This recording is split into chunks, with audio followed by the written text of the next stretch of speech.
Alors il s'agit là de caoutchouc naturel, caoutchouc synthétique, latex et autres produits. Alors il y a plus de 250 produits qui peuvent rentrer dans la composition des pneus. Donc l'ensemble est stocké dans un atelier tout simplement de pré-stockage et on peut voir les différentes matières avec différents coloris en fonction de l'utilité, de l'usage, de la provenance. Et donc c'est là où on a vraiment toutes les matières premières pour la production.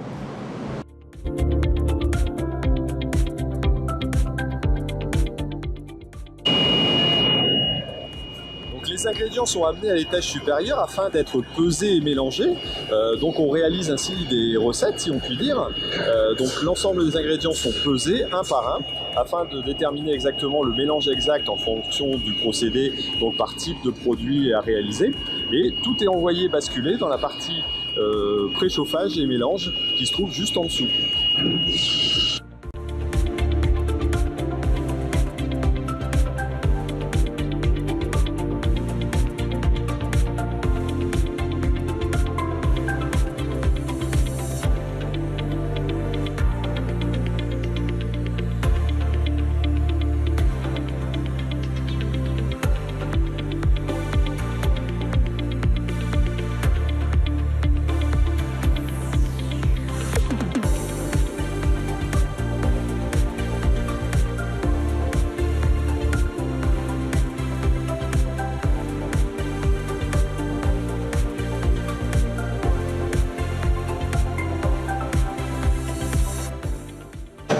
Les bandes ainsi réalisées sont assemblées dans la partie boudinage, donc elles sont malaxées et chauffées à haute température afin d'être fondues et de correspondre à un moule vraiment particulier. Donc en fonction de chaque pneumatique, on aura un modèle et une forme qui sera différente, donc avec un modèle métallique qui va être changé ou interchangé en fonction de l'usage.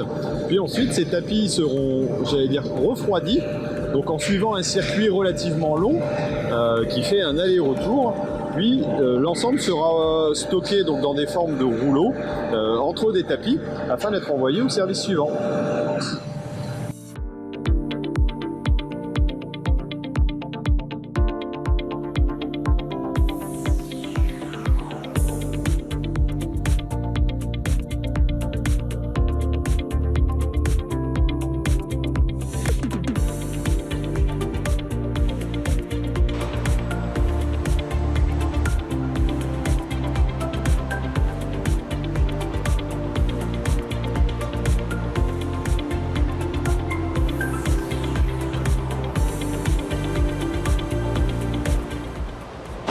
On arrive ici dans la partie confection. Alors c'est vraiment ici que se réalise le pneumatique avec l'assemblage de toutes les pièces. Alors que ce soit toutes les bandes tissées ainsi que la bande de roulement, les flancs, les extérieurs. Tout se réalise autour d'un rouleau donc, qui va être mis en rotation et l'opérateur va assembler les différentes bandes qui vont être collées l'une contre l'autre afin de réaliser le pneumatique en entier. Donc on commence par l'intérieur du pneu, c'est-à-dire qu'on va réaliser les bandes intérieures donc qui vont déjà être mises les unes sur les autres. Alors j'en ai déjà compté 2 à ce niveau-là. Ensuite, on a les cerclages de roues qui sont positionnés sur l'extérieur.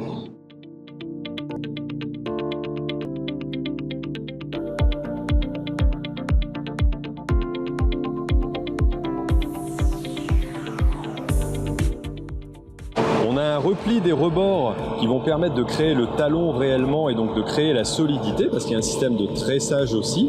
Ensuite, donc les talons qui sont positionnés, puis les flancs qui sont posés les uns après les autres, donc côté droit, côté gauche, et assemblés et collés aussi ensemble.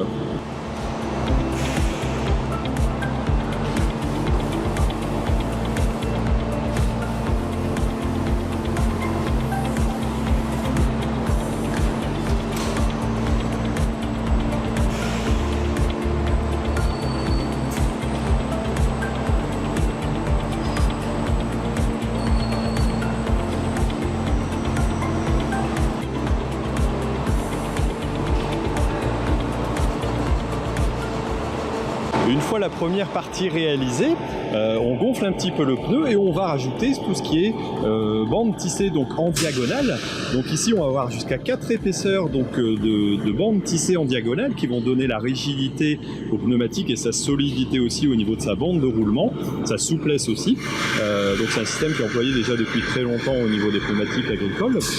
Ensuite, le pneu regonfle encore un petit peu afin que toutes ces bandes adhèrent au maximum au pneumatique. Et donc voilà, on a une formation qui se réalise en même temps. Puis l'opérateur passe avec des chiffons spécifiques humidifiés un peu sur les bords afin de réaliser un petit nettoyage et puis permettre un meilleur collage de l'ensemble. On arrive ensuite à la bande de roulement qui est la dernière partie qui va être collée sur l'ensemble du pneumatique. Donc pour cela, on va tout simplement la faire tourner comme le reste sur les autres bandes. Elle va venir se fixer et s'auto-coller, j'allais dire quelque part, sur cet ensemble. Elle est coupée en diagonale, donc vraiment à la taille et la dimension adéquate du diamètre du pneumatique. Puis l'ensemble du pneu est gonflé afin que même les bords qui au départ n'accrochaient pas viennent se coller. L'ensemble est guidé par des lasers qu'on peut voir ici en rouge, que ce soit en diagonale ou à l'horizontale, qui permettent de guider l'opérateur dans sa démarche afin que le pneumatique n'ait aucune déformation lors de sa réalisation.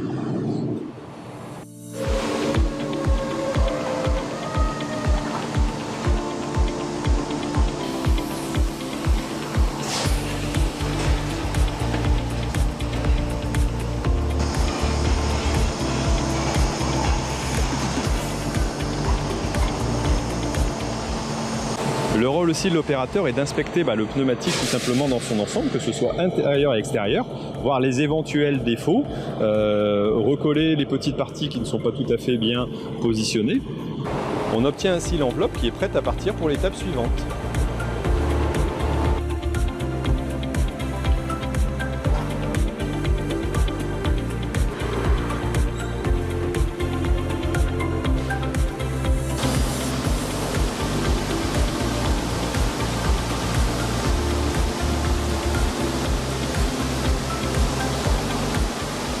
Ici, on arrive dans le domaine des cuiseurs, étant donné que le pneumatique, après avoir été réalisé et assemblé, va être tout simplement cuit.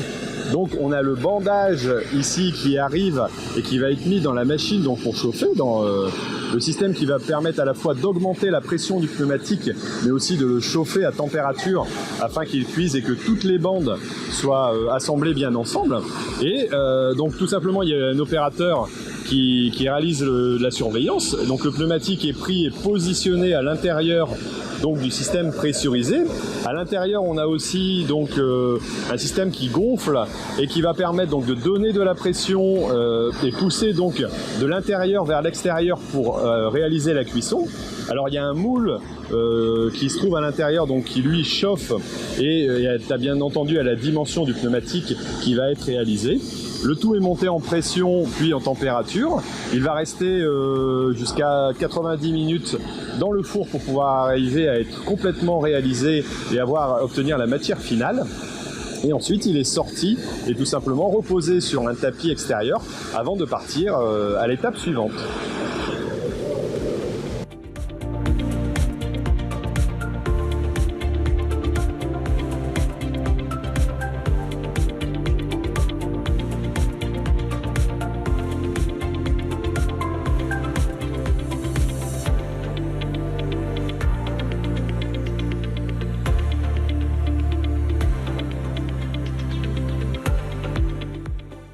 Alors ici on arrive au poste de Marion qui est vérificatrice donc, au niveau des pneumatiques. Alors là l'objectif c'est de contrôler visuellement s'il n'y a vraiment aucun problème au niveau des pneus.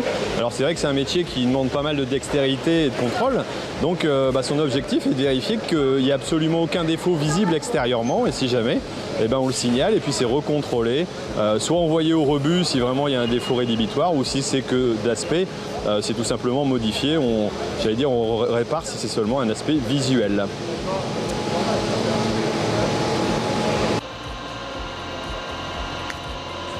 Puis on arrive dans la partie logistique. Alors tous les pneus sont stockés ici en attendant tout simplement d'être livrés. Soit c'est le concessionnaire, le fabricant, avant d'arriver bien entendu chez l'agriculteur.